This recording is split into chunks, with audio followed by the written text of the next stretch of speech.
أعوذ بالله من شرور أنفسنا ومن سيئات أعمالنا من يهده الله فلا مضل له ومن يضلله فلا هادي له وأشهد أن لا إله إلا الله وحده لا شريك له وأشهد أن سيدنا وحبيبنا ومولانا محمدًا عبده ورسوله الذي أرسله بالحق بشيرًا ونذيرًا وداعيا إلى الله بإذنه وسراجا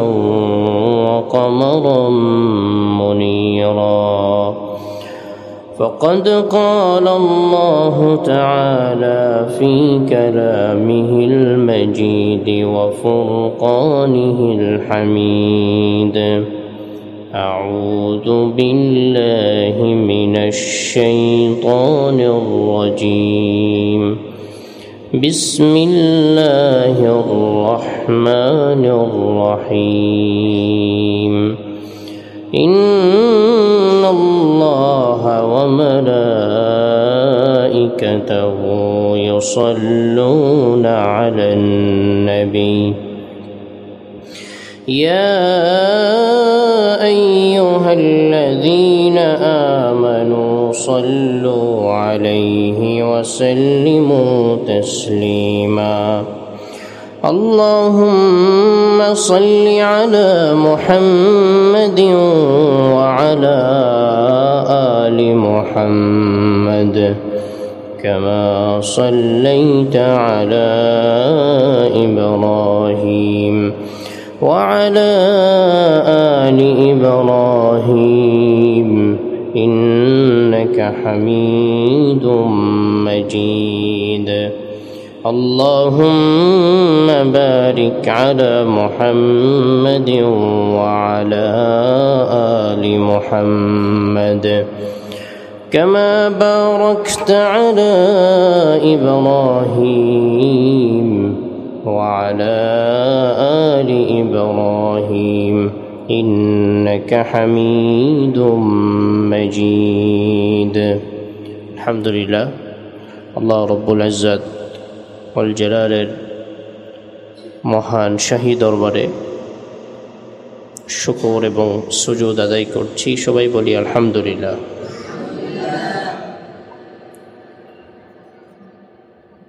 আল্লাহ রাব্বুল আলামিন অসংখ্য অগণিত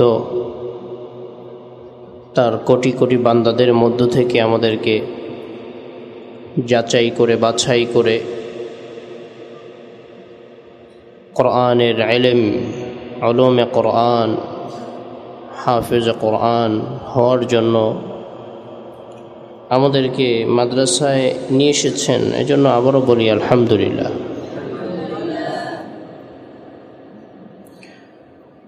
গত জুমায় আমরা আলোচনা করছিলাম যে ইস্তিগফারের অনেক ফজিলত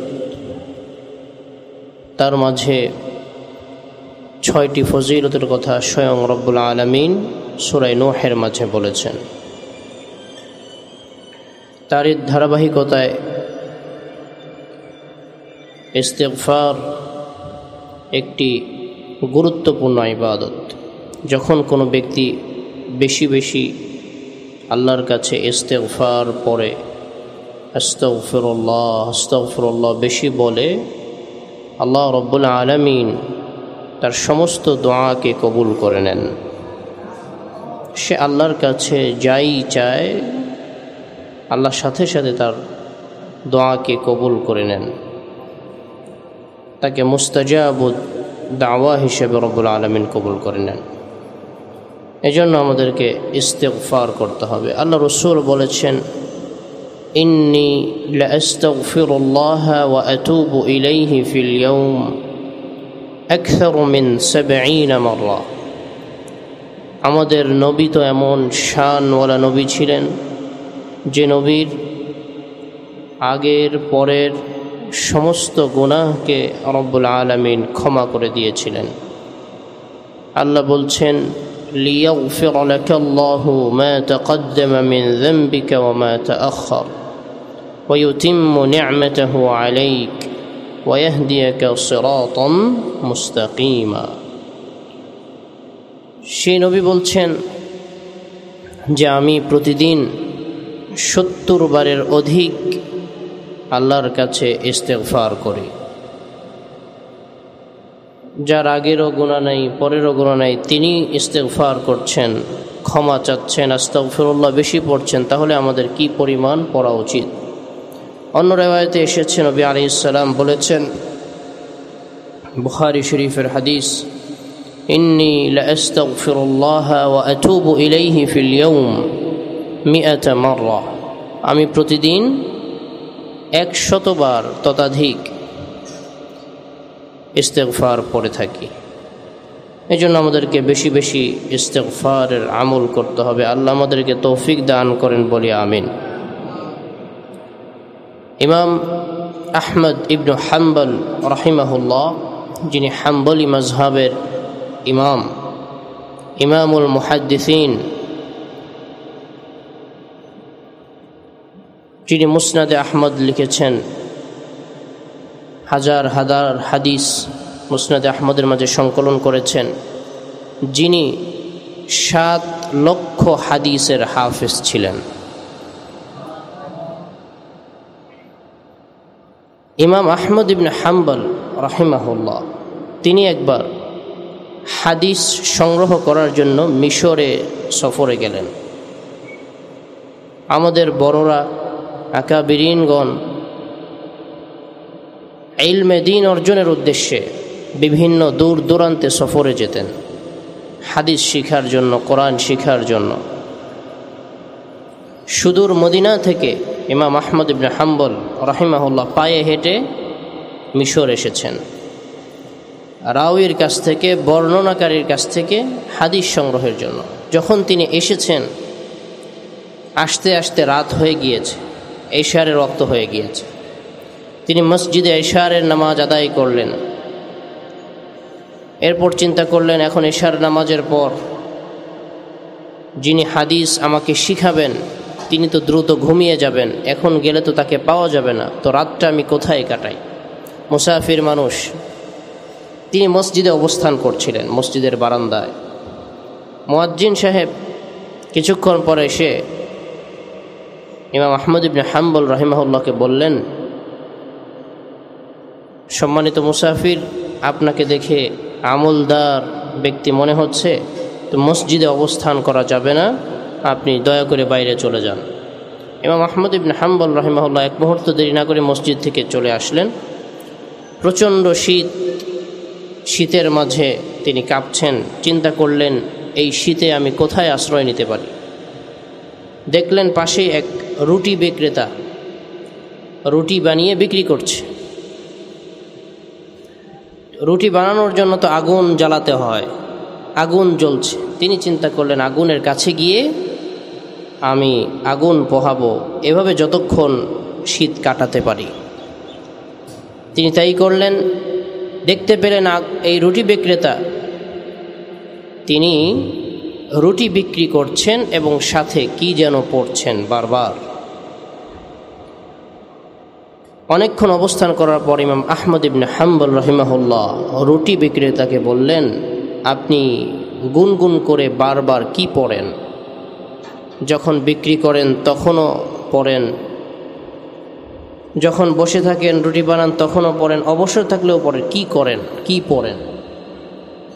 তিনি উত্তর করলেন যে আমি 2টা আমল করি, আমার জীবনে 2টা আমল রয়েছে। 1 নম্বর, আমার বয়োবৃদ্ধ মা রয়েছেন বাড়িতে, আমি তার খেদমত করি। তিনি হাঁটাচলা করতে পারেন না, সে সম্পূর্ণ আমার উপর নির্ভরশীল। আমি তার যথাসম্ভব খেদমত করার চেষ্টা করি, তার কাছ থেকে দোয়া নেই। আর যখন আমি অবসর থাকি, কাজকর্মে লিপ্ত থাকি, মানুষের সাথে কথা না বলে আমি অধিকাংশ সময় আস্তাগফিরুল্লাহ আস্তাগফিরুল্লাহ পড়ি। আপনি কি জানেন এই দুইটা আমল করার কারণে আল্লাহ তাআলা আমাকে কি দিয়েছেন? ইমাম আহমদ ইবনে হাম্বল রাহিমাহুল্লাহ বললেন, না। বলেন কি দিয়েছেন আল্লাহ আপনাকে? তিনি বললেন, আল্লাহ আমাকে এমন জিনিস দিয়েছেন যে আমি যখনই আল্লাহর কাছে কোনো কিছু চাই, সাথে সাথে আল্লাহ আমার দোয়া কবুল করে সেটা আমাকে দিয়ে দেন। ইমাম আহমদ ইবনে হাম্বল রাহিমাহুল্লাহর মনে একটা সন্দেহ সৃষ্টি হলো, যা চায় তাই পায়, এটা কিভাবে সম্ভব? এবার ওই লোক বলছে, আমার জীবনে আমি যত দোয়া করেছি রব্বুল আলামিন আমার সমস্ত দোয়াই কবুল করেছেন, তবে একটা দোয়া এখনো কবুল করেন নাই। ইমাম আহমদ ইবনে হাম্বল বললেন, কোন দোয়া কবুল করেন নাই? তখন এই রুটি বিক্রেতা বলছে, আমি আল্লাহর কাছে দোয়া করেছি, আল্লাহ এই যুগের শ্রেষ্ঠ ইমাম,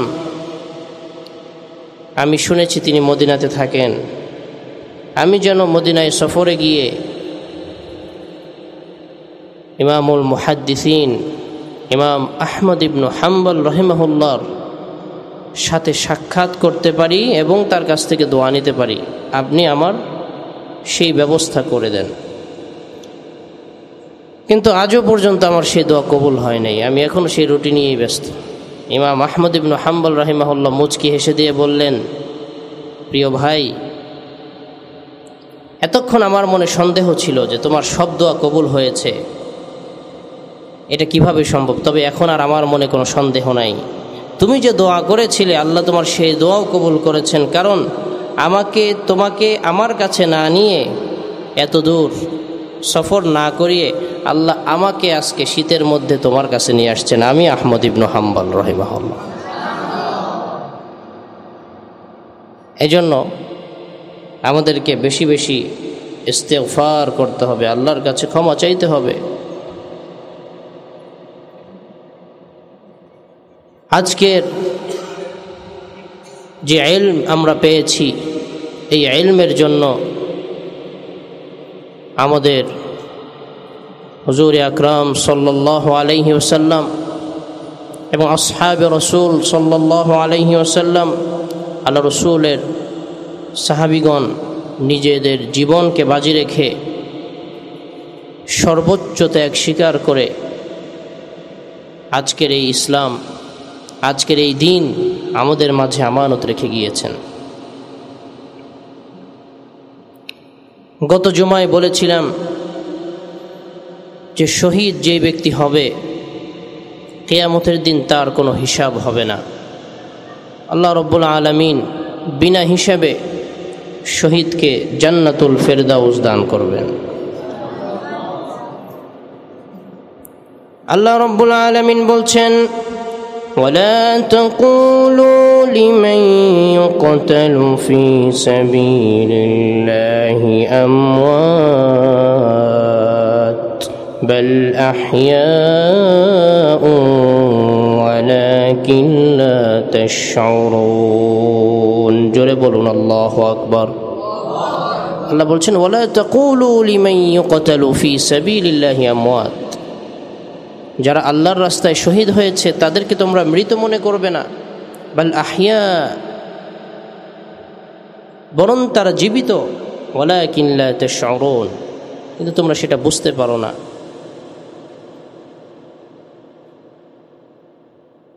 মুতার যুদ্ধে আল্লাহর রাসূল সাল্লাল্লাহু আলাইহি ওয়াসাল্লাম সাহাবায়ে কেরামকে একত্রিত করে বললেন যে যুদ্ধে যেতে হবে, তোমাদের মাঝে সেনাপতি হচ্ছে যায়েদ বিন হারিস রাদিয়াল্লাহু আনহু। যায়েদ বিন হারিসের পরবর্তী সেনাপতি হচ্ছে জাফর বিন আবু তালেব রাদিয়াল্লাহু আনহু। আল্লাহ রসুল যখন সাহাবায়ে কেরামের সামনে দ্বিতীয় সেনাপতির নাম ঘোষণা করলেন, তখন যায়েদ বিন হারিস রাদিয়াল্লাহু আনহু বুঝতে পারলেন অবশ্যই আমি শহীদ হব, কোনো সন্দেহ নাই। কারণ প্রথম সেনাপতি শহীদ না হলে দ্বিতীয় সেনাপতি হতে পারে না। হযরতে যায়েদ বিন হারিস রাদিয়াল্লাহু আনহু মানসিকভাবে শহীদ হওয়ার জন্য প্রস্তুত হয়ে গেলেন। জাফর বিন আবু তালিব রাদিয়াল্লাহু আনহুর নাম ঘোষণার পর আল্লাহ রসুল বললেন, তোমাদের মাঝে তৃতীয় সেনাপতি হচ্ছে আবদুল্লাহ বিন রওয়াহা রাদিয়াল্লাহু আনহু। হযরত জাফর বিন আবু তালিব রাদিয়াল্লাহু আনহু বুঝতে পারলেন তিনিও শহীদ হবেন। এরপর আল্লাহ রসুল বললেন, এই তিনও সেনাপতির পরবর্তী সেনাপতি যুদ্ধের ময়দানে তোমরা পরামর্শ করে সিদ্ধান্ত নিয়ে যাকে মুনাসিব মনে করবে তাকে সেনাপতি হিসেবে নির্বাচন করবে। সাহাবায়ে কেরাম বুঝতে পারলেন এবং এই তিন সাহাবীও বুঝতে পারলেন যে তারা অবশ্যই শহীদ হবেন। আল্লাহ রসুলের কথা কখনো মিথ্যা হতে পারে না। আল্লাহ রসুল বললেন, তোমরা তোমাদের ঘর থেকে বিদায় নিয়ে আসো। যায়েদ বিন হারিস, জাফর বিন আবু তালিব, আবদুল্লাহ বিন রওয়াহা রাদিয়াল্লাহু আনহুম আজমাইন তারা যখন বাড়িতে গেলেন, স্ত্রী সন্তানের কাছ থেকে বিদায় নিয়ে আসছেন। সন্তানরা হাউমাউ করে কাঁদছে, স্ত্রী কাঁদছে, মা কাঁদছে, সবাই কাঁদছে। গিয়ে বললেন, আজ তোমাদের সাথে শেষ দেখা করতে এসেছি, আবার দেখা হবে কিয়ামতের ময়দান। আল্লাহ রসুল বলেছেন আমি শহীদ হব, কোনো সন্দেহ নেই। ছোট্ট বাচ্চা বাবার পিছনে বাবা বাবা বলে দৌড়াচ্ছে আর কাঁদছে। যায়েদ বিন হারিস, জাফর বিন আবু তালিব, আবদুল্লাহ বিন রওয়াহা একবারের জন্য পিছনের দিকে ফিরে তাকান নাই। আল্লাহর জান্নাতে যাওয়ার জন্য পাগল হয়ে গিয়েছেন। যুদ্ধ শুরু হয়ে গেল রোমানদের সাথে। হযরত যায়েদ বিন হারিস রাদিয়াল্লাহু আনহু শহীদ হয়ে গেলেন। যে কোনো কারণে আল্লাহ রসুল সেই যুদ্ধে সরাসরি যাননি। আল্লাহ রসুল মদিনায় বসে বসে সাহাবায়ে কেরামকে বলছেন, এইমাত্র যায়েদ বিন হারিসকে শহীদ করা হলো। সুবহানাল্লাহ বলবেন না? হযরত জাফর বিন আবু তালিব রাদিয়াল্লাহু আনহু কালিমার পতাকা হাতে শক্ত করে উড্ডীন করলেন, ধরে রাখলেন। যুদ্ধ চালিয়ে যাচ্ছেন। হঠাৎ করে এক কাফের জাফর বিন আবু তালিব রাদিয়াল্লাহু আনহুর ডান হাত আঘাত করে ডান হাতটি কেটে ফেলল। হযরত জাফর বিন আবু তালিব বাম হাত দিয়ে কালিমার পতাকা উত্তোলন করলেন। হযরত জাফর বিন আবু তালিবের বাম হাতে আরেকজন কাফের এসে আঘাত করে হাতটাকে কেটে ফেলল। জাফর বিন আবু তালিব রাদিয়াল্লাহু আনহু মাটিতে শুয়ে নিজের দাঁত দিয়ে কালিমার পতাকাকে উড্ডীন করার জন্য দাঁত দিয়ে কামড়ে পতাকা ধরে রাখলেন। রক্ত ঝরছে, কালিমার পতাকা ছাড়ছেন না। হঠাৎ করে আরেকজন কাফের এসে জাফর বিন আবু তালিব রাদিয়াল্লাহু আনহুর ঘাড় থেকে মাথা আলাদা করে ফেলল। মাথা পতাকা নিয়ে নিচে পড়ে গিয়েছে, কিন্তু পতাকা নিচে পড়তেছে না। দাঁত দিয়ে কামড়ে পতাকা ধরে রাখছেন। আবদুল্লাহ বিন রওয়াহা পতাকা ধরে বলতেছেন, জাফর পতাকা ছেড়ে দেন, আমি এসেছি তৃতীয় সেনাপতি, আমি পতাকা ধরছি। জাফর বিন আবু তালিব হা করে পতাকা ছেড়ে দিয়েছেন। আল্লাহ রসুল মদিনায় বসে বলতেছেন, এই যে জাফর বিন আবু তালিবকে শহীদ করা হলো, কাফেররা জাফর বিন আবু তালিবের দুটি হাত কেটে দিয়েছে। আল্লাহ তাআলা জাফর বিন আবু তালিবের সেই দুই হাতে দুইটি পাখা দিয়েছেন। জাফর এখন আকাশে আল্লাহর জান্নাতে উড়ে উড়ে চলে যাচ্ছে। হযরত আবদুল্লাহ বিন রওয়াহা তিনিও শহীদ হয়ে গেলেন। সাহাবায়ে কেরাম পরামর্শ করে হযরত খালিদ বিন ওয়ালিদকে যুদ্ধের সেনাপতি হিসেবে নির্বাচিত করলেন। হযরত খালিদ বিন ওয়ালিদ যুদ্ধ করতে করতে 9টা তরবারি ভেঙে ফেললেন। 10ম তরবারি দিয়ে যুদ্ধ করতে করতে রব্বুল আলামিন মুসলমানদের বিজয় দান করলেন। এগুলো হচ্ছে আমাদের সাহাবায়ে কেরামের ত্যাগ ইসলামের জন্য, ইসলামের কালিমার জন্য। আজও বর্তমান পরিস্থিতি, ভারত পাকিস্তান যুদ্ধের দ্বার প্রান্তে, আফগানিস্তানে ইমারত ইসলামিয়া প্রতিষ্ঠিত হয়ে গিয়েছে আলহামদুলিল্লাহ। ফিলিস্তিনে মজলুম মুসলমানদের ওপর ইহুদিরা খ্রিস্টানরা নির্যাতন করছে। বর্তমান পৃথিবীতে, হতে পারে আগামী দিনে ইসলামের জন্য রক্ত দেওয়ার প্রয়োজন হবে। আমরা সবাই আল্লাহর সন্তুষ্টির উদ্দেশ্যে আল্লাহর রাস্তায় জিহাদ করতে প্রস্তুত আছি তো ইনশাআল্লাহ? কে কে আছে হাত তুলে আল্লাহকে দেখাই।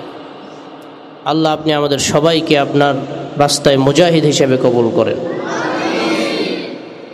আল্লাহ রাব্বুল আলামিন আমাদেরকে দ্বীনের জন্য, ইসলামের জন্য, কোরআনের জন্য নিজের জীবনের সর্বোচ্চ ত্যাগ স্বীকার করার তৌফিক দান করুন। সুবহানাল্লাহি ওয়া বিহামদিহি, সুবহানাকাল্লাহুম্মা বিহামদিক, আশহাদু আল লা ইলাহা ইল্লা আনতা আস্তাগফিরুকা ওয়া আতুবু ইলাইক। ওয়াসসালামু আলাইকুম ওয়া রাহমাতুল্লাহি ওয়া বারাকাতুহু।